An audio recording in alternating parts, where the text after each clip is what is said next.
স্বামীকে খুন করার দায়ে দীপুকে গ্রেফতার করে পুলিশ। দীপু নিজেই স্বীকার করেছে যে সেই তার স্বামীকে খুন করেছে। তবে সিক্রেট এজেন্ট দামায়ন্তীর বিশ্বাস এই খুনের পেছনে রয়েছে অন্য কোনো রহস্য। কিন্তু কি সেই রহস্য? দামায়ন্তী কি পারবে সেই রহস্যের সমাধান করতে?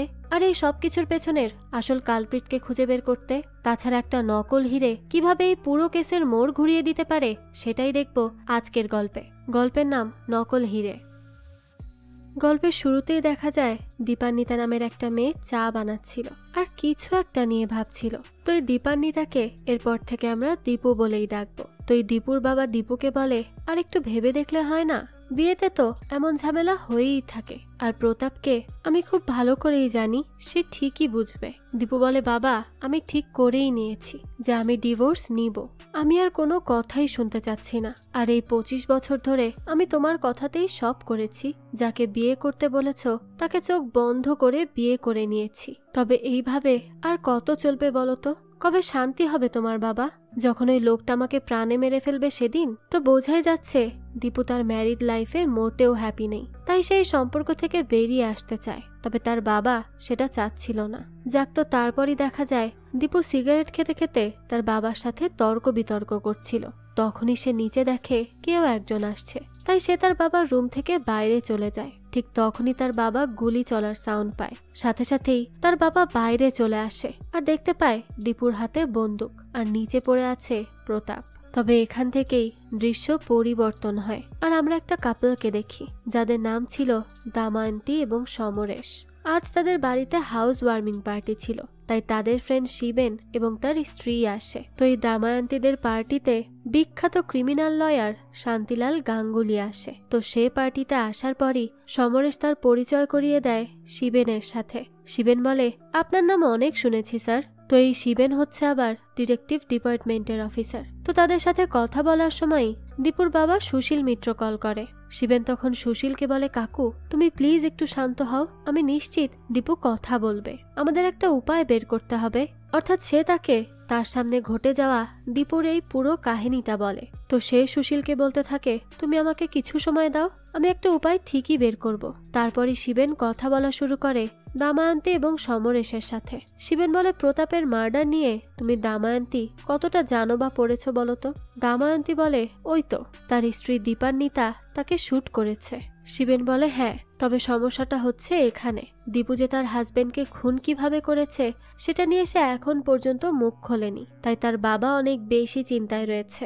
আমি গিয়েছিলাম পুলিশ স্টেশনে দেখা করতে, তবে কিছুই জানতে পারিনি। তখনই আমাদের ফ্ল্যাশব্যাক দেখানো হয়। সেখানে সাত্তকী শিবেনকে বলে, বেলটার কি হলো? সাত্তকী জানায় রিজেক্ট হয়ে গেছে। আমি কখনো সুশীল আঙ্কেলকে এতটা ভেঙে পড়তে দেখিনি। আমার সত্যি অনেক খারাপ লাগছে তার জন্য।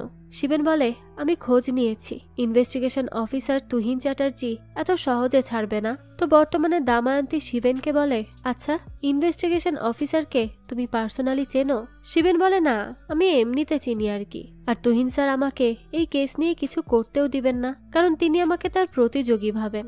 আর দীপু তো কারোর সাথে কথাই বলতে চাইছে না। দামায়ন্তী বলে, তো তোমার কি মনে হয় আমি এই কেসে তোমাকে হেল্প করতে পারবো? তোমার কি বিশ্বাস হয়? বলো আমি কি পারবো? শিবেন বলে, দেখো আমার বিশ্বাস এটাই যে পারলে একমাত্র তুমিই পারবে, আর না হলে কেউ পারবে না। তাই চেষ্টা করে তো দেখো।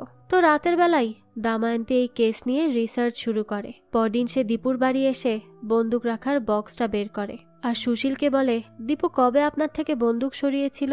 সুশীল বলে, আসলে এই ঘটনার কিছুদিন আগেই সে বাড়ি ছেড়ে আমার কাছে চলে আসে। আমি বুঝিয়ে সুঝিয়ে আবারও ফেরত পাঠাই, তখনই হয়তোবা সরিয়েছিল।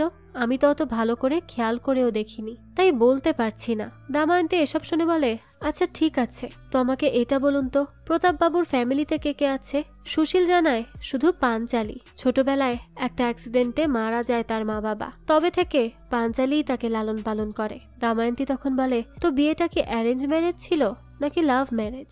সুশীল জানায় অ্যারেঞ্জ ম্যারেজ। সে জানায় প্রতাপ আমার কোম্পানিতেই কাজ করত, সে সব ওয়ার্কারদের খুব ভালো করেই সামলাতো। তো ছেলেটাকে আমার ভালোই লাগতো, তাই তারপরই আমি আমার মেয়ের সাথে তার বিয়ের ব্যাপারে ভাবি। তো এটা শুনে দামায়ন্তী বলে, প্রতাপকে নিয়ে আপনার আর দীপুর চিন্তাধারা কি মিলতো? সুশীল বলে, আমি হয়তোবা একটু তাড়াহুড়ো করে ফেলেছি বিয়ের জন্য। দীপু আমার কাছে সময় চেয়েছিল, তবে আমিই দেইনি, কারণ তখন আমার কোম্পানিতে সমস্যা চলছিল। তাই প্রতাপকে আমার তখন প্রয়োজন ছিল। তবে আমি কিন্তু দীপুকে বিয়ের জন্য জোর করিনি। মানে দীপু তো প্রতাপকে তখন অপছন্দ করতো না, সবকিছু ঠিকই ছিল, কিন্তু তারপর যে কি থেকে কি হয়ে গেল আমি নিজেও বুঝতে পারলাম না। কিন্তু এখন প্লিজ আপনি আমার মেয়েটাকে একটু বাঁচান। দময়ন্তী বলে, দেখুন আমি কিন্তু কোনো গোয়েন্দা না, রহস্য সমাধান করাটা আমার পেশা, তাই আপনি যে আমাকে বিশ্বাস করেছেন তার জন্য থ্যাঙ্কস। আমি আমার সর্বোচ্চটা দিয়ে চেষ্টা করব এই রহস্যের সমাধান করার। তবে আপনার কাছে আমার শেষ প্রশ্ন হচ্ছে, ঘটনার দিন তো আপনি উপস্থিত ছিলেন, তো প্রতাপের হাতে কি কোনো অস্ত্র ছিল না? সুশীল বলে, না না, মানে আমি তো দেখিনি। তো তারপর তারা যাওয়ার সময় শিবেন বলে, আমি একটা কথা বলতে ভুলে গিয়েছিলাম। প্রতাপের প্যান্টের পকেট থেকে একটা জুয়েলারি বক্স পাওয়া গিয়েছে, যার মধ্যে একটা হীরের আংটি ছিল। দময়ন্তী তখন অবাক হয়ে জিজ্ঞেস করে, হীরের আংটি? শিবেন বলে, হ্যাঁ। তো তারপরই তারা যখন গাড়ি করে যাচ্ছিল তখনই তাদেরকে ফলো করছিল আর একটা গাড়ি, আর সেটা কাদের গাড়ি তা এখনো জানা যায়নি। তারপরই দেখা যায় একজন লোক একটা কাজ করার জন্য কাউকে টাকা দিচ্ছে। এদিকে পরদিনই দময়ন্তী সকাল সকাল উঠেই রেডি হয়ে যায়। সমরেশ বলে, কি ব্যাপার, এত সকাল সকাল রেডি হয়ে গেলে যে, কোনো ক্লাস আছে নাকি? দময়ন্তী বলে, না না, এখন আমাকে আসলে শিবেন পিক করবে, তারপর সোজা থানায় যাব দীপুর সাথে কথা বলতে, আর সেখান থেকেই কলেজে। সমরেশ তখন বলে, আচ্ছা ব্যাপারটা একটু বেশি পার্সোনাল হয়ে যাচ্ছে না? দময়ন্তী অবাক হয়ে বলে, মানে? সমরেশ বলে, মানে আমি মানছি মিস্টার মিত্র শিবেনের বাবার অনেক দিনের ক্লায়েন্ট, আর শিবেনও ওনাকে ছোট থেকেই চেনে, কিন্তু মানুষটাকে আমার খুব একটা ভালো মনে হয়নি। নিজের মেয়েকে বিজনেসের জন্য পণ হিসেবে ইউজ করেছে, একবার খোঁজও নেননি মেয়ে ভালো আছে না খারাপ। দময়ন্তী বলে, সমরেশ আমার কনসার্ন কিন্তু সুশীল মিত্র নয়, আমার কনসার্ন হচ্ছে দীপু। কি এমন হলো বলতো যে একটা সুস্থ স্বাভাবিক মেয়ে এরকম একটা স্টেপ নিতে বাধ্য হলো? কোনো পরিস্থিতির শিকার নয় তো? আমি শুধু এটাই জানতে চাই। আর দীপু কিন্তু আমার থেকেও বয়সে অনেক ছোট, তাই সে যদি ভিকটিম হয়ে থাকে তাহলে তার সম্পূর্ণ অধিকার আছে সুস্থ স্বাভাবিক হয়ে বাঁচার। তারপরই দময়ন্তী আসে পুলিশ স্টেশনে দীপুর সাথে কথা বলতে।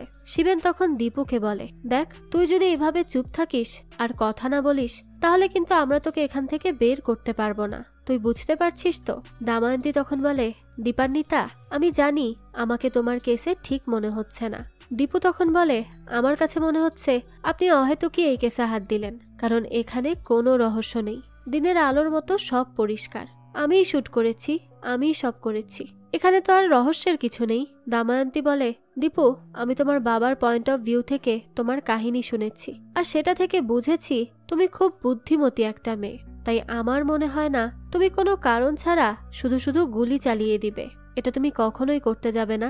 আর আমি এটাও জানি এই বিয়েটা কিন্তু তোমার ইচ্ছের বিরুদ্ধে হয়েছে, তাই এখন আমি তোমার সাইড অফ স্টোরিটা জানতে চাই, প্লিজ দীপু বলবে আমাকে?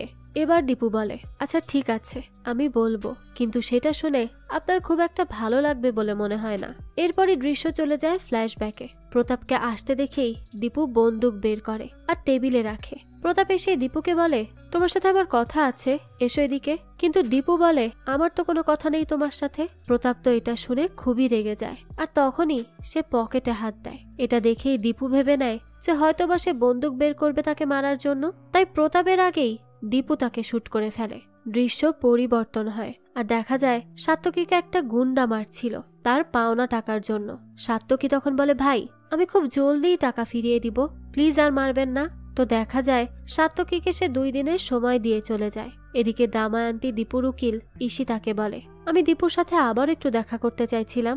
ঈশিতা বলে, সরি ম্যাডাম, এই মুহূর্তে ফ্যামিলি লয়ার আর ফ্যামিলি মেম্বার ছাড়া কেউ অ্যালাউড না। দময়ন্তী এটা শুনে বলে, কেন? ঈশিতা বলতে থাকে, দেখুন সেদিন আপনি অনুমতি ছাড়াই যে ভিজিট করেছেন সেটা জানতে পেরে গেছে ইনভেস্টিগেশন অফিসার তুহিন চ্যাটার্জি, আর স্যার তো এই কথা শুনে খুবই রেগে যায়, তাই তিনি বলেছেন এখানে বাইরের কেউ আর অ্যালাউড হবে না। এসব শুনে দময়ন্তী বলে, আমি বুঝতে পেরেছি, কিন্তু তাও একটু চেষ্টা করে দেখো না, আমার খুব দরকার। তারপরে দময়ন্তী শিবেনকে বলে, দীপুকে দেখে কেমন অদ্ভুত লাগলো তাই না, তার কি কোনো সাইকোলজিক্যাল প্রবলেম আছে? শিবেন বলে, আগে ছিল, তার ডিপ্রেশন নিয়ে সমস্যা ছিল, কিন্তু পরে তো সে সেটা থেকে রিকভার করে যায়। দময়ন্তী বলে, বুঝেছি, তা একবার দীপুর সাথে কথা বলা দরকার ছিল, কিন্তু উকিলের কথা শুনে তো মনে হলো তা এখন আর সম্ভব না। শিবেনও বলে, আসলে এই উকিল নতুন, তাই পুলিশের কথা সব মানছে। দময়ন্তী বলে, কিন্তু কেন একজন ভালো উকিল মিস্টার মিত্র হায়ার করলো না কেন? শিবেন বলতে থাকে, কি জানি, অনেক ভালো উকিলের কথা জানানো হয়েছে তাকে, কিন্তু কাকু বলল তিনি অ্যাফোর্ড করতে পারবেন না, এটা শুনে দামায়ন্তী বলতে থাকে, কি বলছো? একজন এত বড় ব্যবসায়ী তার মেয়ের উকিল অ্যাফোর্ড করতে পারবে না? বিষয়টা খুব জটিল মনে হচ্ছে। যাক, তো তারপরই দামায়ন্তী কথা বলতে আসে লয়ার শান্তিলালের সাথে। শান্তিলাল তাকে বলে, যদি তুমি দীপুর হয়ে কাজ করতে চাও তাহলে তোমাকে তোমার প্যাশন থেকে বেরিয়ে এসে প্রফেশনাল হতে হবে, অর্থাৎ সত্যিকারেরই গোয়েন্দা হতে হবে। তাহলেই তুমি দীপুর সাথে দেখা করতে পারবে আর মূল রহস্যটা বের করে আনতে পারবে। তো এরপরই দামায়ন্তী আসে সুশীলের কাছে আর তাকে জিজ্ঞেস করে, প্রতাপ এবং দীপু কবে থেকে আলাদা থাকছে, আপনি কি বলতে পারবেন? সুশীল বলে, জানি না, হয়তোবা অনেক আগে থেকেই রাধারানী জানতে পারে। তখন দামায়ন্তী জিজ্ঞেস করে, এই রাধারানীটাকে? সুশীল বলে, রাধারানী হচ্ছে তাদের কাজের মহিলা, তবে এই ঘটনার পর সেও টাকা পয়সা নিয়ে চাকরি ছেড়ে দেয়। দামায়ন্তী বলে, দীপু কবে আপনাকে সেপারেশনের কথা বলেছিল বলুন তো? সুশীল জানায়, এই তো 5-6 মাস আগে বলেছিল। তো এরপর দামায়ন্তী জিজ্ঞেস করে, তো প্রতাপের পড়াশোনা কি হোস্টেলে? সুশীল জানায়, হ্যাঁ। দামায়ন্তী বলতে থাকে, আচ্ছা, তাই হয়তো নিজ হাতে নিজের রুম ক্লিন করে রাখত। আসলে হোস্টেলে থাকলে এই অভ্যাসটা এমনিতেই হয়ে যায় সবার। অন্যদিকে কোম্পানিতে সাত্তকীকে ইকবাল নামের ওয়ার্কার এসে বলে, আপনি বুঝতে পারছেন না আমরা কি বলতে চাইছি? সাত্তকী বলে, আমি বসবো কথা বলার জন্য, একটু সময় দাও। ইকবাল বলে, আর কত সময় দিব আপনাকে? 1 বছর ধরে বলছি 4টে মেশিন জোড়াতালি দিয়ে চলছে, 2 মাস হলো মেশিনও বন্ধ। আপনার এই সময়ের চক্করে না কোনো একদিন বড় অ্যাক্সিডেন্ট হয়ে যায়। আর কেনই বা আপনি মেশিন পাল্টাচ্ছেন না বলুন তো? রামনজি তো সেই কবে বলেছেন মেশিন বদলানোর জন্য। সাত্তকী বলে, সে কি ভগবান যে বলবে আর মেশিন এসে পড়বে? এটার টাকা কি সে আনে? এখন মেশিন ঠিক করা যাবে না, যা আছে তা দিয়েই কাজ করো। আরে মালিকের অবস্থা তো দেখবে, তার মেয়ে জেলে আছে, বোঝার চেষ্টা করবে তো তোমরা নাকি? ইকবাল বলে, এটা বুঝেছি বলেই তো আমরা চুপ আছি, তবে এইভাবে আর হবে না। যেদিন আমরা চুপ থাকা ছেড়ে দিব সেদিন কিন্তু খুব খারাপ হবে বলে দিচ্ছি। এ কথা বলেই ইকবাল সেখান থেকে চলে যায়। এদিকে সুশীলকে দামায়ন্তী বলে, বডিটা এই ঘরেই কি ছিল? কিভাবে ছিল বলুন তো? সুশীল জানায়, এই তো এখানেই ছিল, উপর হয়ে পড়েছিল। এইসব কথা বলতে গিয়ে আবারও বেশ অসুস্থ ফিল করে সুশীল, তাই শিবেন তাকে নিয়ে যায় বাইরে। কিছুক্ষণ পরে দামায়ন্তী আরো কিছু দেখে রুমে। এরপরই সুশীলকে জিজ্ঞেস করে তার বড় মেয়ে জামাই রামনজির ব্যাপারে। সুশীল জানায়, তার আগে আলাদা কোম্পানি ছিল, কিন্তু এখন আমাদের এখানেই আছে। দামায়ন্তী বলে, আপনার বড় মেয়ের সাথে কেমন সম্পর্ক ছিল দীপুর বলুন তো? সুশীল জানায়, খুব ভালো, 2 মা মরা বোন একসাথে বড় হলে যা হয় আর কি, একজন আরেকজনকে অনেক ভালোবাসত। দামায়ন্তী তখন বলতে থাকে, তাহলে আপনার বড় মেয়ে কি জানতো না দীপু তার পার্সোনাল লাইফে এত স্ট্রাগল করছে? সুশীল বলে, আসলে আমার মেয়ে সুচি কেমন যেন বদলে গিয়েছে। যবে থেকে তার হাজবেন্ড আমাদের কোম্পানিতে অ্যাক্সিডেন্ট হয়ে প্যারালাইজড হয়ে যায় তবে থেকেই সে কেমন একটা হয়ে গেছে। যদি সে সুচির সাথে কথা বলতে পারত তাহলে হয়তো বা এত বড় কাহিনী হতোই না। দামায়ন্তীর পর জিজ্ঞেস করে, আচ্ছা আর কি কেউ ছিল দীপুর অনেক কাছের? সুশীল জানায়, হ্যাঁ, সাত্তকী আর আমার মেয়ে দীপু একসাথেই বড় হয়েছে। সে আমার ছেলের মতো, আর সাত্তকী আমার কোম্পানিতেই আছে বর্তমানে। দামায়ন্তী বলে, ও তাহলে সবাই আপনার কোম্পানিতে চাকরি করে? খুব ক্লোজ ফ্যামিলি আপনাদের। যাক, তো আমি একটু রাধারানীর সাথে কথা বলতে চাই, তার কি কোনো খোঁজ খবর আছে? সুশীল বলে, হ্যাঁ আছে তো, রানাঘাটে থাকে, আর তার নাম্বারও আমার কাছে আছে। দামায়ন্তী তখন বলে, আচ্ছা আমি এরপর আপনাদের কোম্পানিটাও দেখতে চাই, যেহেতু সেখানে আপনার পুরো ফ্যামিলিই আছে। সুশীল বলে, ঠিক আছে, আজই চলুন। এদিকে সাত্তকী রামনজিকে বলে, তারা তো হুমকি দিচ্ছে মিটিং না করলে নাকি ঝামেলা করবে। রামনজি বলে, তুমি করো, তবে আমাকে এসবের মাঝে জড়াবে না। সাত্তকী বলতে থাকে, দেখো তোমাকে ছাড়া ম্যানেজমেন্ট মিটিং কিভাবে হবে? রামনজি বলে, আমাকে ছাড়াও এখানে অনেক লোকজন আছে, আমার এসব ঝামেলা পোষায় না। তখনই সেখানে সুশীল দামায়ন্তীকে নিয়ে আসে আর তাদের সাথে পরিচয় করিয়ে দেয়। রামনজি তো তখন রেগে যায় আর বলতে থাকে, আগে মেয়েটাকে পানিতে ঢেলে দিলেন, তারপর লাইফ জ্যাকেট দিয়ে ভাবছেন বাঁচলে বাঁচলো, না হলে নেই। সুশীল বলে, কি বলছো? রামনজি বলে, কি বলবো না? দীপু বারবার যখন ডিভোর্সের কথা বলছিল তখন কেন তার কথায় কান দিলেন না? এখন ডিটেকটিভ লাগিয়ে কি প্রমাণ করতে চাইছেন? আপনি খুব ভালো কেয়ার করেন। সুশীল বলে, চুপ করো তুমি, কি সব বলছো? দামায়ন্তী তখন রামনজি অর্থাৎ রামকে বলে, যে আচ্ছা আমি একটু কথা বলতে চাই আপনার সাথে, সেটা কি বলতে পারবো? এখানে একটু বলে নেই, এই রামনজিকে এরপর থেকে আমরা রাম বলেই ডাকবো, বলার সুবিধার্থে। যাক, তো এরপরই রাম দামায়ন্তীকে বলতে থাকে যে অ্যাপয়েন্টমেন্ট নিয়ে আসবেন, তাহলে আপনার সাথে কথা বলবো। আজ আমি বিজি আছি তাই কথা বলতে পারছি না। তো তারপরে দামায়ন্তী অফিসে এসে অসিতের সাথে কথা বলে যে বিভিন্ন ফাইলে প্রতাপের সাইন নিত। অসিত তখন দামায়ন্তীকে বলে, সেদিন স্যার কেমন যেন আনমনা ছিলেন। এবার ফ্ল্যাশব্যাকে দেখা যায় অসিত বলে 15 জনকে কোম্পানি থেকে ছাঁটাই করতে হবে স্যার, সাত্তকী স্যার বলেছেন। প্রতাপ বলে এখন হবে না, কারণ ওয়ার্কাররা সবেমাত্র শান্ত হয়েছে, তবে আপনি ফাইল রেখে যান, আমি পরে দেখছি। তারপরই দামায়ন্তী কথা বলতে শুরু করে সাত্তকীর সাথে। সে সময় সমরেশ বলে বিদেশ থেকে পড়াশোনা করে এখানে কেন?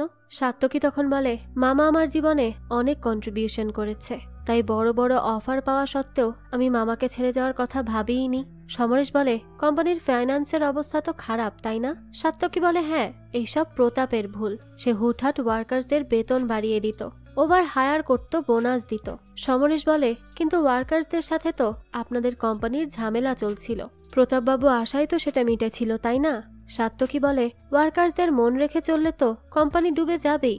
শিবেন তখন বলতে থাকে প্রতাপ মানুষ হিসেবে কেমন ছিল? সাত্তকী বলে সেটা আমার থেকে ভালো হয় দীপুকে জিজ্ঞেস করলে, সে বলেনি কিছু। শিবেন বলে না। সাত্তকী বলে আমার বলা উচিত হবে কিনা জানি না, তবে সে দীপুর জন্য ঠিক ছেলে ছিল না, সে তো ছিল একটা ওমেনাইজার, ড্রাঙ্কার। সমরেশ বলে কিন্তু মিস্টার মিত্র তো এরকম কিছু বলেননি। সাত্তকী বলতে থাকে সে তো ওনার অন্ধবিশ্বাস, কিন্তু আমি অনেক কাছ থেকে দেখেছি, তার উপর দীপু আমাকে নিজে বলেছে। আর তারপর শেষের দিকে তো প্রতাপ সারাক্ষণ একটা বারে গিয়ে পড়ে থাকতো। এসব শুনে শিবেন বলে তো বারের নামটা কি? সাত্তকী জানায় সেই বারের নাম হলো গ্লোব। তখন দামায়ন্তী বলে আপনার চোখের দিকে আঘাত লাগলো কিভাবে বলুন তো? তখন সাত্তকী বলে এ তো রাতের বেলায় হঠাৎই দরজায় লেগে গিয়েছিল। তার বেশি কথা বলার আগেই সেখানে একজন ওয়ার্কার্স আহত হয়ে যায়, তাই শিবেন, সাত্তকী আর সুশীল তাকে নিয়ে দ্রুত হসপিটালে যায়। রাতের বেলা সমরেশ রেগে মেগে দামায়ন্তীকে বলে এসব কি করছো তুমি? কেন এই কেস নিয়ে লড়ছো, যেখানে মেয়েটা নিজের মুখে বলছে সেই খুনটা করেছে? তাহলে দামায়ন্তী বলে হতে পারে তুমি ঠিক, কিন্তু কিছু তো আছেই যা মিস হচ্ছে। যতটা সহজ দেখা যাচ্ছে ততটা সহজ নয় এই ব্যাপারটা। তখন দামায়ন্তী নিচে সেই লাল কার্ডটা দেখতে পায় আর সমরেশকে বলে দেখো এই কার্ডটা সেদিনকে মিস্টার মিত্রর বাড়ির সামনেও ছিল, আর আজ আমাদের এখানে।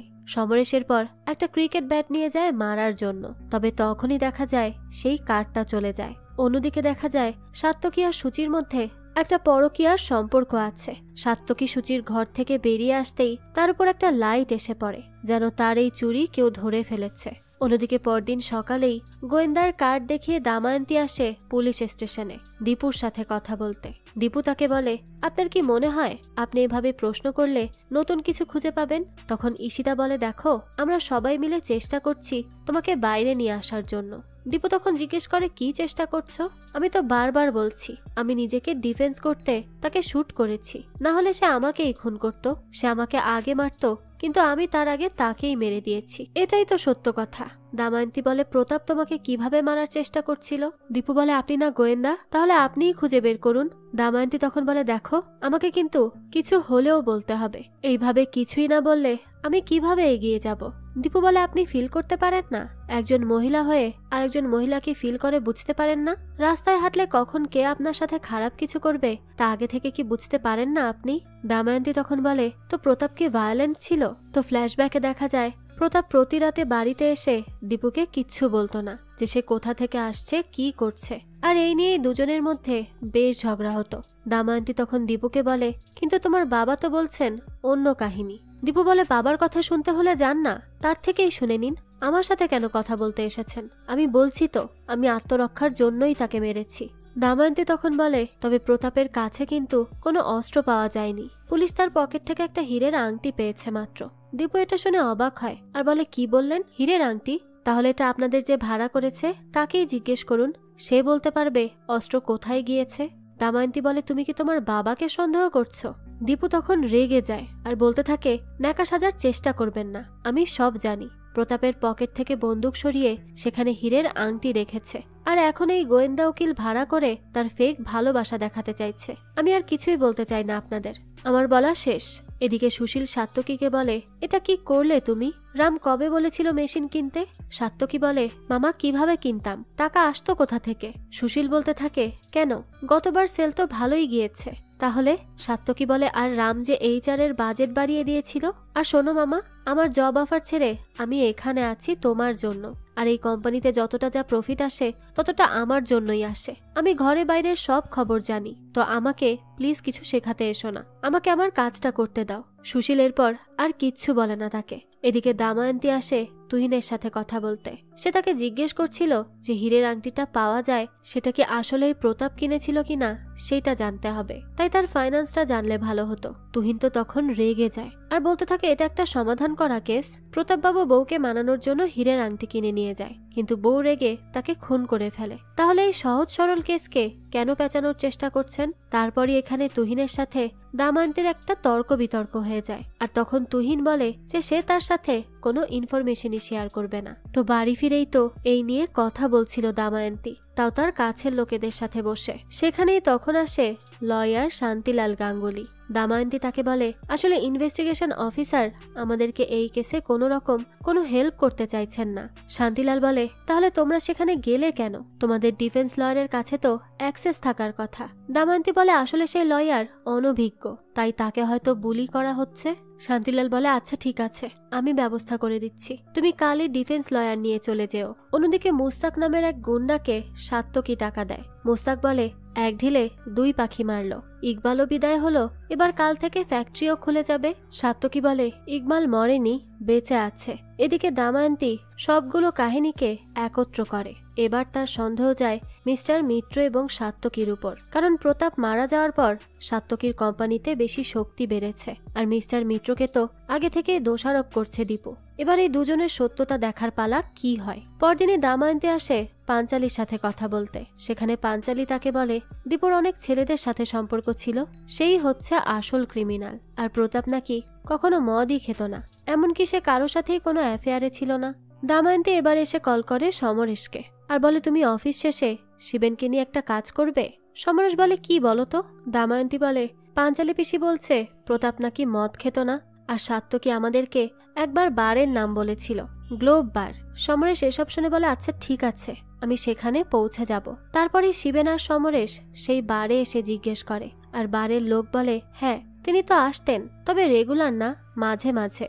এখানে আকাশ নামের একজন কাস্টমারও আমাদের রেগুলার কাস্টমার ছিলেন, তো ওনার সাথেই তিনি বসতেন। তো তারপরই তারা দেখে আকাশ তো এদের দেখে পালিয়ে যাচ্ছে, সেজন্য এবার শিবেন সমরেশ তাকে ফলো করতে চলে যায়। এদিকে তুহিনের কাছে দামায়ন্তী আসে লয়ার নিয়ে, তাই বাধ্য হয়েই ক্রাইম সিনের প্রমাণ দেখায় সে। দামায়ন্তী তখন জিজ্ঞেস করে যে হীরের আংটিটার রিসিট পাওয়া গেছে কি, মানে এটা কি আসলেই প্রতাপ কিনেছিল? তুহিন বলে রিসিট পাওয়া যায়নি, কিন্তু এটা নকল ছিল, আমরা জহরি দিয়ে দেখিয়েছি, তারা নিশ্চিত করেছে সেই হীরের আংটিটা নকল। দামায়ন্তী বলে নকল হীরে ছিল, তাহলে আমাদের জানালেন না কেন? তুহিন বলে নকল আসলের সাথে এই কেসের কি সম্পর্ক, এটা কি এমন গুরুত্বপূর্ণ যে জানাতে হবে? দামায়ন্তী বলে জানি না, কিন্তু এটা একটা ইনফরমেশন, আর ইনফরমেশন সবসময় ইম্পর্ট্যান্ট হয়। এদিকে সমরেশ এবং শিবেন মিলে আকাশকে শেষমেশ ধরেই ফেলে। তো আকাশকে ধরে তারা জানতে পারে সে আসলে ভাড়া করা একজন ফটোগ্রাফার, যে কিনা লুকিয়ে লুকিয়ে ফলো করত দীপুকে, আর এটার জন্য তাকে হায়ার করে প্রতাপ। তো এরপর আমরা জানতে পারি আকাশ দীপুকে একটা লোকের সাথে বেশ কিছুদিন ধরে দেখেছে, আর সেগুলোর ছবিও তুলেছে। তো এবার দামায়ন্তী বলে প্রতাপকে এই ব্যাপারে বলার পর তার কি বক্তব্য ছিল। সে সময় ফ্ল্যাশব্যাক দেখা যায়, প্রতাপ ওই ছবিগুলো দেখেই আগে ড্রিঙ্ক করতে থাকে, আর এরপরই সে মাতাল হয়ে বাড়ি ফিরে ঝগড়া শুরু করে দীপুর সাথে। দীপুও তো ওই ছবিগুলো দেখে খুবই রেগে যায়, আর বলতে থাকে এত নিচে নেমে গেছো যে নিজের স্ত্রীর পেছনে স্পাই লাগিয়েছ। প্রতাপও তখন রেগে যায় আর বলতে থাকে হ্যাঁ লাগিয়েছি বলেই তো সত্যিটা সামনে এসেছে, না হলে তো আসতো না। দীপু তখন বলতে থাকে নিজে তো সারাক্ষণ ওই খারাপ মহিলার সাথেই পড়ে থাকো। প্রতাপ বলে একদম বাজে কথা বলবে না। দীপু বলে বললে কি করবে? হ্যাঁ। প্রতাপ তখন বলে বললে আমি তোমাকে খুন করব। তারপরই দীপু নাকি গাড়ি নিয়ে চলে যায়, এরকম বর্ণনা আকাশ দেয় দামায়ন্তীদের। এরপর আকাশ বলে যে আমার জন্যই হয়তো এই লোকটা মারা গেল। আসলে দীপান্বিতা ম্যাডাম যার সাথে দেখা করত তার নাম ছিল রবি, কিন্তু তার সাথে কোনো পরকীয়ার সম্পর্ক ছিল না। আমি যখন এই সত্য জানতে পারি তখন প্রতাপ স্যারকে বারবার কল করি, কিন্তু তিনি তো কলই রিসিভ করেননি। দামায়ন্তী এসব শোনার পর জিজ্ঞেস করে আচ্ছা তো কে সেই লোকটা? আকাশ বলে এই লোকের সাথে একটা সময় দীপান্বিতা ম্যাডাম পালিয়ে বিয়ে করেছিলেন। এবার দামায়ন্তী সুশীলকে বলে যে এটা কিন্তু ঠিক করেননি আপনি, আপনাকে আমি বলেছি আমার থেকে একটা ইনফরমেশনও লুকিয়ে রাখবেন না, তাহলে আমি কেস সমাধান করতে পারবো না। সুশীল বলে আমি কি লুকিয়ে রেখেছি? দামায়ন্তী বলে কেন, আপনার মেয়ে যে রবির সাথে পালিয়ে গিয়েছিল এটা তো বলেননি, আর তার যে একজন এক্স হাজবেন্ড আছে সেটা কেন আমাকে বললেন না? সুশীল বলে আরে সেটা তো কোনো প্রমাণ ছিল না, কিভাবে না কিভাবে বিয়ে হয়েছিল এটার কি কোনো মানে আছে? দাময়ন্তী তখন বলে, দেখুন, এই ছবিগুলো যদি কোর্টে আসতো তাহলে কি হতো? তাহলে আর এই কেস নিয়ে আমার কিছুই করার থাকতো না, প্রমাণ হয়েই যেত যে এই খুন দীপুই করেছে। সুশীল বলে, না, আমার বিশ্বাস দীপু এত বড় কাজ করতেই পারবে না, প্লিজ আপনি আমার মেয়েটাকে বাঁচান। দাময়ন্তী বলে, তাহলে আমাকে সব বলুন, দয়া করে কিছু লুকিয়ে রাখবেন না, শুরু থেকেই বলুন প্লিজ। এরপরই ফ্ল্যাশব্যাকে দেখা যায় রবির সাথে স্কুলে থাকতে সম্পর্কে জড়িয়ে পড়ে দীপু। সুশীল জানার পরই দীপুকে ঘরে বন্দি করে রাখতো আর সবসময় স্কুলে দিয়ে আসতো আর নিয়ে আসতো। তাই দীপু রবিকে বলে পালিয়ে যাওয়ার কথা। এজন্যই এক রাতে রবির সাথে দীপু পালিয়ে যায়, কিন্তু তার কিছুদিন পরই রবিকে ধরে নেয় পুলিশ, আর এরপরই তার হয়ে যায় 3 বছরের জেল। সুশীল দাময়ন্তীকে বলে, দীপু তারপর বুঝতে পেরেছে আমি কেন সেদিন তাকে পুলিশে দেই। দাময়ন্তী বলে, দীপু যদি এটা নিজে থেকে বুঝে বাইরে আসতো তাহলে ঠিক ছিল, কিন্তু আপনি তো নিজে জোর করে তাকে বের করেছেন। হয়তোবা এটার থেকে দীপুর মধ্যে একটা এফেক্ট পড়েছে। আর আপনার বড় মেয়ে, সে কি হ্যাপিলি ম্যারিড? সুশীল বলে, হ্যাঁ। কেন? দাময়ন্তী তখন বলে, কেমন হ্যাপি? যেমন হ্যাপি দীপু প্রতাপের সাথে ছিল। সুশীল বলে, না, এটা সত্যি। দাময়ন্তীর পর বলতে থাকে, সাত্তকীর সাথে কখনো বিয়ে দেওয়ার কথা ভেবেছিলেন কি? সুশীল বলে, না, আমি এত খারাপ না যে ভাই বোনের মতো যারা বড় হয়েছে তাদের নিয়ে বিয়ের কথা ভাববো। দাময়ন্তী বলে, আচ্ছা, প্রতাপের পকেটে যে রিং ছিল সেটা পুলিশ বলার আগে আপনি দেখেননি? সুশীল বলে, না তো, তখন তো আমি শক ছিলাম। যাক, তো দাময়ন্তী তার সাথে কথা বলার পরই সেখান থেকে চলে যায় আর শিবেনকে কল করে বলে রবির পুলিশ রেকর্ড বের করতে। পরদিনই ঠিকানা অনুযায়ী দাময়ন্তী আসে রবিকে খুঁজতে, কিন্তু রবিকে সে পায় না। তারপরই দাময়ন্তী বাড়ি ফিরে কিছু ইনফরমেশন পায় যেগুলো ঈশিতা পাঠায়। সেখানে ছিল দীপু এবং দীপুর বোনের কনভারসেশন। দীপু তার দিদির কাছে বারবার প্রতাপের থেকে বাঁচানোর জন্য হেল্প চাইছিল। তো এবার দাময়ন্তী, শিবেন এবং সমরেশ 3 জন মিলে কথা বলছিল তাদের প্রাইম সাসপেক্ট নিয়ে, যেখানে দাময়ন্তী একটা বিষয় খুঁজে বের করে। তারা সন্দেহ করছিল হয়তোবা পাঞ্চালী আর প্রতাপের মাঝে সম্পর্ক ছিল। হয় এখানে প্রতাপ জোর জবরদস্তি করত পাঞ্চালীকে, নয়তোবা পাঞ্চালী জোর জবরদস্তি করত। তো এবার তারা নিশ্চিত হবে কিভাবে সেটা নিয়েই ভাবছিল। দাময়ন্তী আর সমরেশ বলে, শিবেন গিয়ে পাঞ্চালীকে বলবে আমার কাছে খবর আছে যে আপনি আপনার স্টুডেন্টদের সাথে অনৈতিক সম্পর্ক করেন, তাদেরকে টর্চার করেন শারীরিকভাবে। শিবেন বলে, না, এটা সম্ভব না, আমি পারবো না, এটা অবৈধ হবে। দাময়ন্তী তখন বলতে থাকে, তাহলে তুমি কি পারবে কেস লিগালি ইনভেস্টিগেশন করতে? শিবেন বলে, হ্যাঁ পারবো, তবে একটা উপায় আছে। জয়েন্ট কমিশনার চাইলে কেস হ্যান্ড ওভার হতে পারে, আর সেই জয়েন্ট কমিশনার তোমার শান্তিলাল বাবুর অনেক ক্লোজ ফ্রেন্ড। দাময়ন্তী এটা শুনে বলে, তাই নাকি? আগে কেন বললে না? শিবেন বলে, কি বলতাম, সবে মাত্র ট্রান্সফার হয়েছি, এখন এসে আমার কলিগের থেকে ছিনিয়ে নিব? আমাদের ডিপার্টমেন্টের লোকেরা এসব ভালো চোখে দেখে না। দাময়ন্তী বলে, হ্যাঁ ঠিক বলেছ, আমিও তোমাকে এটা করতে বলতে পারবো না। তো এরপরই শান্তিলালের থেকে দাময়ন্তী অ্যাডভাইস নেয়। শান্তিলাল বলে, তুমি তাকে রাগিয়ে তুলবে, দেখবে তখন হয়তোবা সে সত্যিটা বলে দিবে। এবার সেই মতোই দাময়ন্তী দীপুকে বলে, তুমি তোমার হাজবেন্ডকে চিট করেছ নিজের এক্সের সাথে মিলে, তারপর তাকে তুমি খুনও করেছ, তাই তো? এই ছবিগুলো তো সেটারই প্রমাণ। দীপু তখন বারবার মানা করে, আর এক পর্যায়ে দীপু তার রাগের চোটে দাময়ন্তীকে অনেক আজে বাজে গালিগালাজ করে চলে যায়। কোনো কাজের কাজ কিছুই হয় না। তারপরে দাময়ন্তী এখান থেকে আসে পাঞ্চালীর কাছে। সে পাঞ্চালীকে বলে, আপনি আপনার স্টুডেন্টদের সাথে অনৈতিক সম্পর্ক করেন, তাদেরকে ট্রমাটাইজ করেন, তাদের ইচ্ছার বিরুদ্ধে এইসব করেন, আমাদের কাছে ইনফরমেশন আছে। পাঞ্চালী তো সম্পূর্ণ অস্বীকার করে। তখনই দাময়ন্তী বলে, আপনি তো প্রতাপের একটা নুট ছবি এঁকেছেন, সেটা কি কোনোভাবে কাউকে দেখিয়েছিলেন? পাঞ্চালী বলে, না, আর আমি প্রতাপকে আমার ছেলের মতো বড় করেছি, আমার আর তার মধ্যে এর বেশি কোনো সম্পর্ক নেই। দাময়ন্তী বলে, কিন্তু দীপুর কেন মনে হয় সম্পর্ক ছিল আপনাদের? সে কি এই ছবি দেখেই কিছু বলেছিল? পাঞ্চালী বলে, না, এটা আমার প্রাইভেট কালেকশনে ছিল, প্রতাপ মারা যাওয়ার পর আমি এটাকে এক্সিবিশনে দিয়েছি। তো তারপরে এখানেও খুব একটা ইনফরমেশন পায় না দাময়ন্তী, তাই সে কিছুক্ষণ কথা বলেই এখান থেকে চলে যায়। অন্যদিকে সুশীল এসে সাত্তকীকে বলে, তুই জানতি তাই না দীপু রবির সাথে দেখা করেছে? সাত্তকী বলে, দেখো মামা, আমাকে এইসব বলবে না, আমার কোনো যোগাযোগই নেই তার সাথে। তুমি তো জানতে তোমার মেয়ে হ্যাপি না, তাও তোমার কি কিছু যায় এসেছে? তাহলে আসল দোষীকে? দেখো, আমার মুখ খোলাবে না, তাহলে তোমার 2 মেয়ে কিন্তু বাঁচতে পারবে না। তো এরপরই দাময়ন্তী কল করে সুশীলকে আর বলে সে দেখা করতে চায় সুচি এবং রামের সাথে। আর রাধারানীরও ঠিকানাটা সে চেয়ে নেয় দেখা করার জন্য। তো তখনই কল রাখার পর দামায়ন্তী দেখতে পায় সাত্তকী কোথাও একটা যাচ্ছে, তাই সে তার পেছন পেছন পাঠায় সমরেশকে, আর দামায়ন্তী নিজে আকাশকে নিয়ে আসে সাত্তকীর রুমে। সেখানে সে বেশ কিছু সন্দেহজনক প্রমাণ পায়, আর ল্যাপটপ থেকে সে কোম্পানির টাকা হেরফের করারও প্রমাণ পেয়ে যায়। তাই আকাশকে সে বলে, একবার ফ্যাক্টরি থেকে দেখে আসলে ভালো ছিল, তাহলে আমি আইডিয়া পাবো প্রতাপের অনুপস্থিতিতে কত টাকার চুরি করা সম্ভব হয় সাত্তকীর পক্ষে। তারপরে তারা ফ্যাক্টরিতে যায় লুকিয়ে লুকিয়ে, আর তাদেরকে পেছন থেকে আরেকজন দেখে ফেলে, আর সেই লোক ছিল রবি। তো দামায়ন্তী আর আকাশ ফ্যাক্টরিতে এসে চেক করছিল। তারা যখন প্রমাণ পেয়েই যাবে তখনই সেখানে রবি চলে আসে আর তাদেরকে কিডন্যাপ করে নেয়। তখনই গুন্ডা মুস্তাক দামায়ন্তীকে বলে, দেখুন, মার্ডার কে করেছে সেটা নিয়ে ঘাটাঘাটি করুন, স্বামী স্ত্রীর ঝগড়ার কারণ বের করুন, কিন্তু কোম্পানির খাতা নিয়ে পড়বেন না। দামায়ন্তী বলে, কেন? তাহলে আপনি প্রতাপ আসার আগে কিভাবে টাকা সরাতেন সেটা ধরা পড়ে যাবে বলে? মুস্তাক বলে, কিচ্ছু ধরা পড়বে না, তবে আপনাকে আমি সাবধান করে দিচ্ছি, দূরে থাকবেন। এই বলেই আকাশকে সে মারধর করা শুরু করে। অন্যদিকে সূচি বাড়ি আসার পরই তাকে রাম বলে, কোথায় ছিলে? সূচি তখন মিথ্যা বলে যে সে ডিনারে ছিল। এদিকে বাড়ি ফিরে দামায়ন্তী সবটা সত্যি বলে সমরেশকে। সমরেশ এসব শুনে বলে, আমার আসলে উচিত ছিল তোমার পাশে থাকা, যদি তোমার কিছু হয়ে যেত। দামায়ন্তী বলে, দেখো, আমার তো কিছুই হয়নি, তাই না?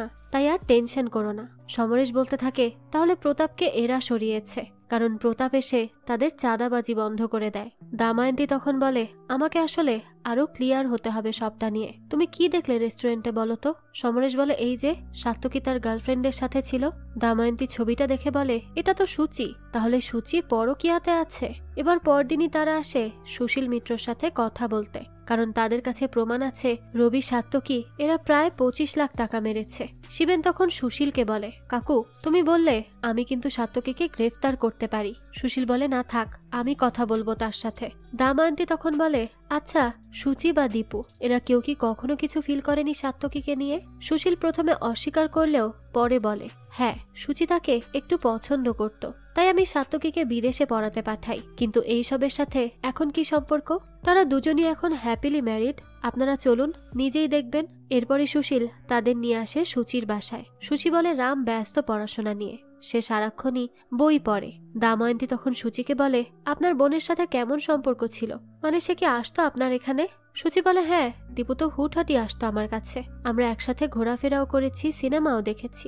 দাময়ন্তী বলে, তাহলে আপনি বুঝতে পারেননি আপনার বোন ব্যক্তিগতভাবে কতটা বিপর্যস্ত হয়ে আছে? সূচি বলে, আসলে দীপু ছিল ইন্ট্রোভার্ট, তাই খুব বেশি পার্সোনাল কিছু আমার সাথে কখনো শেয়ার করেনি, বরং তার সাথে ফ্রি ছিল রাম, মানে সে তাকে পড়াশোনাতে হেল্প করত। আর প্রতাপের অ্যাফেয়ারের ব্যাপারেও দীপু প্রথমে রামকেই বলে। তো এই সব জানার পরই দাময়ন্তী আসে রামের সাথে দেখা করতে। সেখানে দাময়ন্তী তাকে বলে, আপনি কি জানতেন কার সাথে প্রতাপের সম্পর্ক ছিল? মানে দীপু কি বলেছিল? রাম বলে, আমি একজনকে সন্দেহ করছি, আর সে পরিষ্কারভাবে কিছু বলেনি। দাময়ন্তী বলে, কে? পাঞ্চালী? পাঞ্চালী কিন্তু খুব বড় খেলোয়াড়, সে প্রতাপের সাথে সম্পর্কে তো ছিলই, আর সে সাত্তকীর সাথেও আছে। আমি সাত্তকীর ঘরে একটা বেগুনি হ্যান্ডকাফ পাই, যে হ্যান্ডকাফের ছবি পাঞ্চালীর ঘরেও ছিল। এবার আমার সন্দেহ ভুল হলেও হতে পারে। তো এইসব দাময়ন্তী ইচ্ছে করেই শোনাচ্ছিল সূচিকে। তো দাময়ন্তী এখান থেকে চলে আসে সাত্তকীর বাবা উমানাথের সাথে দেখা করতে। উমানাথ পাগল হয়ে মেন্টাল হসপিটালে আছে, আর তার সাথে আবার একটা অবৈধ সম্পর্ক ছিল দীপুদের মায়ের। দাময়ন্তী যখন উমানাথের সাথে কথা বলতে আসে তখন সে একটানা বলছিল, কে এলো? সুমি আসলো? সুমি আমাকে কথা দিয়েছিল যাবে। তো সুমিই হচ্ছে দীপুর মায়ের নাম। তাই দাময়ন্তীর আন্দাজ হয়ে যায় যে এখানেও একটা সম্পর্কের বেড়াজাল ছিল। এবার বাড়ি ফিরে দাময়ন্তী, সমরেশ, শিবেন এবং শান্তিলাল বসে ফাইনাল আলোচনা করতে। সেখানে সাত্তকীকে বেশ কিছুটা সময় সন্দেহ করার পর অবশেষে দাময়ন্তী খোলে আসল রহস্য। সে বলে, আসলে হিপনোটাইজ অনেক সময় মানুষকে ধীরে ধীরে কথা শুনিয়ে করা যায়, তাকে নিজের কন্ট্রোলে আনা যায়। এই আর্টিকেলে সেটাই লেখা আছে, আর এই একই কাজ করা হয় প্রতাপ এবং দীপুর সাথে। এখানে এই দুজনের মধ্যে কেউই কাউকে ঠকায়নি, তারা শিকার হয় হিপনোটাইজার, আর সেটা করেছে এই আর্টিকেলের লেখক মিস্টার রাম। রামের ব্যাপারে জানার পর সবাই রীতিমতো শকড। দাময়ন্তী বলে, রাম ছিল জিনিয়াস, সব দিক থেকেই বেস্ট, পড়াশোনা বলো বা খেলাধুলা। তারপর সে ছিল সুশীলের মেয়ে জামাই, বলতে গেলে সেই সম্পূর্ণ সম্পত্তির মালিক। তবে তখনই সেই অ্যাক্সিডেন্ট হয়, তার বডি হয়ে যায় প্যারালাইজড, সে চলে যায় একটা লম্বা রিহ্যাবে, তাকে ঘিরে ধরে ডিপ্রেশন। সবকিছু অনেকটা বদলে যায় 3 বছরে। ততদিনে সেখানে জয়েন করে প্রতাপ। আর রাম ভাবতে শুরু করে তার জায়গায় ধীরে ধীরে প্রতাপকে আনা হচ্ছে। তারপরে সাত্তকী তার স্ত্রীর সাথে অবৈধ সম্পর্কে জড়িয়ে পড়ে যখন রাম অসুস্থ হয়। এইভাবে তো ধীরে ধীরে রাম এক কোণে পড়ে যায়। তাই সে এবার ফাইট ব্যাক করার কথা ভাবে। সে এবার তার দাবার গুটি সাজায় এদের দিয়ে। প্রথমে সে সাত্তকীকে হাত করে পাঞ্চালীর কাছে পাঠায়, যাতে করে এটা জানা যায় যে পাঞ্চালী আর প্রতাপের কোনো অবৈধ সম্পর্ক ছিল কিনা। আর সেখান থেকেই সাত্তকী প্রতাপের নুট ছবিটা তুলে আনে। এরপর প্রতাপের মনেও একইভাবে সন্দেহ ঢোকানোর জন্য দীপুর জীবনে আনা হয় রবিকে। আর সাত্তকী একদিকে পাঞ্চালীকে গিয়ে বলতো দীপুর চরিত্র খারাপ, তার মায়ের মতো, আর অন্যদিকে দীপুকে বলতো পাঞ্চালীর সাথে খারাপ সম্পর্ক আছে প্রতাপের। দুই স্বামী স্ত্রীর মাঝেই সন্দেহের বীজ খুব ভয়ঙ্কর ভাবে বুনে দেওয়া হয়। পাঞ্চালীও সাত্তকীর থেকে এইসব শুনে এসে বলতো প্রতাপকে, আর প্রতাপ তারপর সেট করে আকাশকে। আর এভাবেই তাদের মধ্যে ঝামেলাটা তৈরি হয়। সমরেশ এইসব শুনে বলে, বাহ, কি মারাত্মক ষড়যন্ত্র! হ্যাঁ, দীপুর ভয়কে এইভাবে বাড়িয়ে দিয়েছে যে সে প্রতাপকে খুন করতে বাধ্য হলো। দাময়ন্তী বলে, দেখো, প্রতাপ কখনো হয়তো বা ঝগড়া করার সময় বলেছিল আমি তোমাকে খুন করে ফেলবো। আর এরকম রাগের মাথায় তো আমরা অনেক কিছুই বলি। দীপুকে সেই কথাটাই রিপিট করে তাকে বুঝিয়ে বুঝিয়ে একরকম কন্ট্রোল করে ফেলে রাম। সে তাকে হিপনোটাইজ করেছে সজ্ঞানে রেখেই। তারপর সেই হীরের রিংটা হয়তো বা রাম পাঠায় দীপুর নামে, যা পরে প্রতাপের হাতে। আর প্রতাপ ভেবে বসে এটা দীপুর সিক্রেট লাভার, তাই সেই রিং নিয়ে দীপুর কাছে আসে তাকে প্রশ্ন করতে। তখনই দীপু ভাবে প্রতাপ পকেট থেকে বন্দুক বের করবে তাকে মারার জন্য। এতেই তো সে ভয় পেয়ে যায় আর প্রতাপকেই শুট করে দেয়। শান্তিলাল বলে, এটা কোর্টে প্রমাণ করতে পারবে? দাময়ন্তী বলে, আমার সময় লাগবে প্রমাণের জন্য। ঈশিতা তখন বলতে থাকে, দেখো, সময় নেই। সাত্তকী কি কনফেস করবে? এবার তাদের কাছে এই প্রশ্নটাই থেকে যায়, কারণ সব সাত্তকী করেছে রামের ইশারায়। তো রাতের বেলা দেখা যায় দাময়ন্তী আর শিবেন হাল ছেড়ে বসে থাকে, কারণ রাম তো ফুল প্রুফ প্ল্যানিং করেছে, তাই আর কিচ্ছু করার নেই। সমরেশ একা তখন বলে, না, এত বড় একটা পরিকল্পনা করেছে রাম, সেখানে এতগুলো পার্ট ছিল, তাহলে সে না চাইতেও কেউ না কেউ কোনো না কোনো ভুল করবেই। আমাদের সেই ভুলটাই বের করতে হবে। তখনই নকল হীরের আংটি নিয়ে প্রশ্ন ওঠে। দাময়ন্তী বলে, হ্যাঁ, এই কাজ কেন করলো রাম? সে তো আসল আংটি দিতে পারত। সমরেশ বলে, আর রাম এত নিশ্চিত কিভাবে ছিল যে আংটিটা প্রতাপই রিসিভ করবে? মানে এটা তো দীপুও পেতে পারত। সমরেশের এই কথায় এবার দাময়ন্তীর বুদ্ধি খোলে। সে বুঝতে পারে রাম এই কাজ করিয়েছে রাধারানীর মাধ্যমে। দাময়ন্তী তখন সমরেশকে থ্যাঙ্কস বলে চলে যায়। সমরেশ তখন শিবেনকে বলে, আমি আবার কি করলাম? শিবেন হেসে বলে, সঠিক মহিলাকে বিয়ে করেছিস। দাময়ন্তী তখন ঈশিতাকে কল করে আর বলে, তুমি একটু কাল হিয়ারিংটা হোল্ড করে রেখো, কিছু সময়ের জন্য করলেই হবে। ঈশিতা বলে, দেখো, আমি কিন্তু বেশিক্ষণ পারবো না। এবারই পরদিন দাময়ন্তী সুশীলকে নিয়ে আসে রাধারানীর বাড়ি, কিন্তু সে তো বাড়িই ছিল না। সুশীলকে দাময়ন্তী বলে, রাধারানী ছিল প্রতাপ আর দীপুর উপর 24 ঘন্টা নজর রাখার মাধ্যম, আর তাকে রামই পাঠিয়েছিল। তো তারপরে সেখান থেকে তারা আসে রামের সাথে কথা বলতে। দাময়ন্তী তো তার কথার জালে ভোলাতে থাকে রামকে। রাম তখন বলে, এসব যে আমি করেছি বা আমি যে সাত্তকীর পেছনে আছি তার প্রমাণ কি? প্রমাণ ছাড়া এসব বলে কি লাভ? তখন দাময়ন্তী বলে, রাধারানী আর তার লোভ আপনার সমস্ত পরিকল্পনায় পানি দিয়ে দিয়েছে। আপনি যে ডায়মন্ড রিংটা দিতে বলেছিলেন সেটা রাধারানী টাকার জন্য বদলে নকল হীরের আংটি আনে। আর আপনি তো রাধারানীর মেয়েকে নিজের কাছে বন্দি করে রেখেছিলেন ব্ল্যাকমেইল করতে, কিন্তু রাধারানী এখন সত্যি বলতে প্রস্তুত। তখনই সেখানে রাধারানী আসে। দাময়ন্তী বলে, এবার সাত্তকীও আপনার বিরুদ্ধে বয়ান দিবে আর রাধারানীও দিবে, আর এটাই হবে প্রমাণ আপনার বিরুদ্ধে। অন্যদিকে রবিকেও ধরে ফেলে শিবেন। দাময়ন্তী তারপর আসে কোর্টে আর ঈশিতাকে ইশারায় বোঝায় প্রমাণ রেডি। ঈশিতাও এবার তার বক্তব্য রাখা শুরু করে। দৃশ্য পরিবর্তন হয়। তখন দেখা যায় দাময়ন্তীরা সবাই মিলে আড্ডা দিচ্ছিল। সে বলে, দীপুর কেসের রায় এসেছে, তাকে 6 মাসের হাউস অ্যারেস্ট রাখা হবে, তারপরে তার মানসিক অবস্থা নর্মাল হলে ছেড়ে দেওয়া হবে। শান্তিলাল তখন দাময়ন্তীর অনেক প্রশংসা করে। সমরেশ, শিবেন এরা সবাই তো তাকে নিয়ে বেশ প্রাউড ফিল করতে থাকে, কারণ এত বড় জটিল একটা কেস সে এত সহজেই সমাধান করে ফেলেছে। আর এরই সাথে এই গল্পটাও এখানেই শেষ হয়ে যায়। তো কেমন লাগলো এই তীক্ষ্ণ বুদ্ধি সম্পন্ন দাময়ন্তীর গোয়েন্দাগিরির গল্প? সেটা অবশ্যই আমাদেরকে কমেন্ট করে জানাবেন। যদি এতটুকুও ভালো লেগে থাকে তাহলে একটি লাইক দিয়ে যাবেন।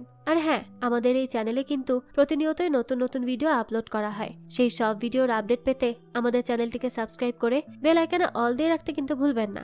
আর একটা কথা, আপনার আমার মতো মুভি লাভারদের জন্য আমরা নিয়ে এসেছি সুলভ মূল্যে নেটফ্লিক্সের সাবস্ক্রিপশন, যেটি পেয়ে যাবেন আমাদের ফেসবুক পেজ এইচবি শপে। পেজের লিংক ডেসক্রিপশন বক্সেই দেয়া আছে। আজকে তাহলে এই পর্যন্তই। আবারও হাজির হব নতুন কোনো ভিডিও নিয়ে। সেই পর্যন্ত সবাই ভালো থাকবেন আর আমাদের চ্যানেলের সাথেই থাকবেন। ধন্যবাদ।